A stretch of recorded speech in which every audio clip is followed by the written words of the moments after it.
He's going to be late to the Go party. ahead and get started. At this time, we welcome into the driver's meeting room Kevin Harvick, driver of the 29 Jimmy John's Chevrolet, and winner of today's Auto Club 400. Kevin, this is your first Cup win at Auto Club Speedway, and you just led one lap. Tell us a little bit about that. Yeah, we led the right one, so that's for sure. All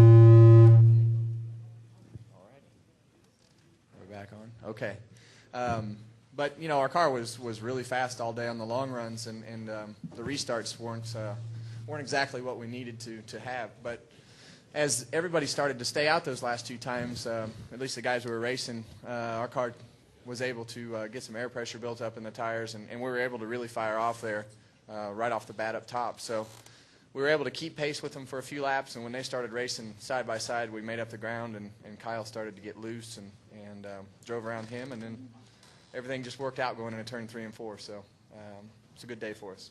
We also welcome Richard Childress, car owner of the 29. Richard, this is also your first win at Auto Club Speedway, and just an interesting stat so far this season in the competition. This is the first time since 2005 we've had 5 different winners in the first 5 races. Talk a little bit about that.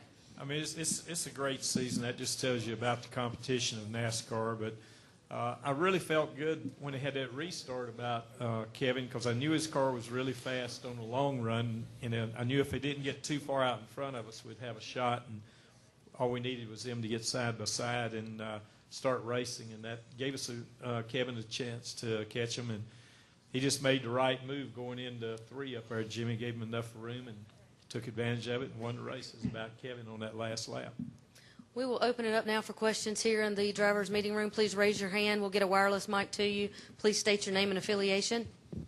David Caravella, NASCAR.com. Kevin, you have talked many times about the lessons you learned here last year trying to chase Jimmy down at the end. How did those help you today, if at all? Well, I knew I had a little left in the tank on that last restart, just because I didn't want the fenders to be knocked in and not have a chance, and there were several times where I was probably a little too conservative, but with the high line up there, you don't have much room for air, and I knew if I was going to hit the wall today, it wasn't going to be until turn 4 coming to the checkered. So it was tight, but it was the right time to go, and we were able to keep pace. And I really had a good run coming off of turn 2, and he rolled up in front of me, so I just laid on the back bumper all the way down the back straightaway and just gave him a couple seconds to think about what was going to happen going into turn 3, and the reason I did that, I just needed the one lane up top. I knew what I was going to do, and I was just hoping that he would just roll through the middle of the racetrack or on the bottom or something, so it all worked out. Bob? Bob Hocker, C Daily. Does what happened last year and or what happened yesterday make this win any sweeter? I'll take 3rd on Saturday and 1st on Sunday any day. I can tell you that for sure, but you know, last year I made a mistake and gave the race away with 2 laps to go, and today we were able I was able to not make any mistakes. They didn't make any mistakes all weekend long on the car, and they didn't make any mistakes last time, and I gave it away with 2 laps to go. So I was at least going to get to the white flag lap this year and make sure that we had something left. Lewis. Oh, hi. Thanks. Lewis, Frank Reuters. Richard, you had some rear engine problems with ECR the last couple of races, and today Kevin was so stout. I was wondering, A, if you found out what had happened the last couple of races, and B, you know, how confident now after today's race you are.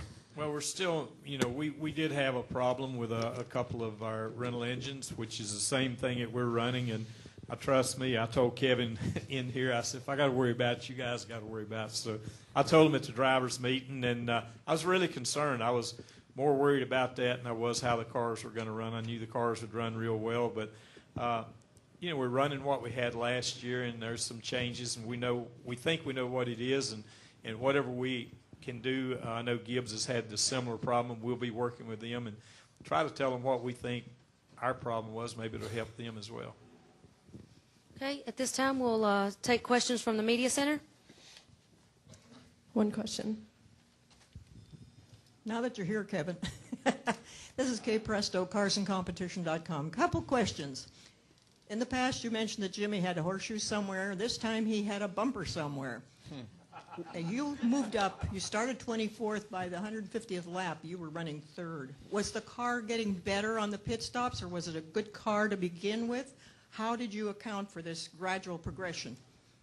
Well, we knew our car was good yesterday, and really we only made one adjustment today on the car, and I think it was the second pit stop. So it was just a matter of it all playing out correctly for us as far as not coming down to a 4 or 5 lap restart there at the end, and luckily we had a couple cycles on the tires, and that helped us as we got going. Thank you. Any other questions from the media center? No more questions.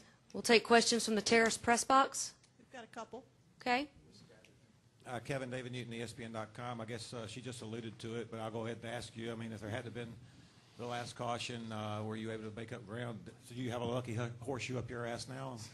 I hope it stays right on up there, because I'll be more than happy to go ahead and tote the thing along this year. But I think I want to know who gets the draw for the media centers here. You got a media center, a press box, a press room here. You got 2? Okay. Where are you at, Newton? You're not down here doing any legwork in the garage? So anyway, but it's just one of those things when things are going your way. We've had 4 weeks that we hadn't exactly had everything go right, but our cars have been fast, and today we had everything go right and our car was fast again. So as long as we keep our cars running the way that they are, we can overcome things, and we can hopefully capitalize on days when our car is fast enough to win. Jay Hart, Yahoo Sports. Kevin, it's become sort of almost, sort of your signature of sort of not necessarily leading a ton of laps, but being in position to go for the win at the right time. Why is that? Is it just sort of a coincidence, or is that kind of your style? I don't know. I wish you could tell me. I wish we could just go out there and just wear them out one day and just not have to worry about waiting until the last lap. But it does kind of seem we wait until the end to really get going. I think for me, I always was taught to race.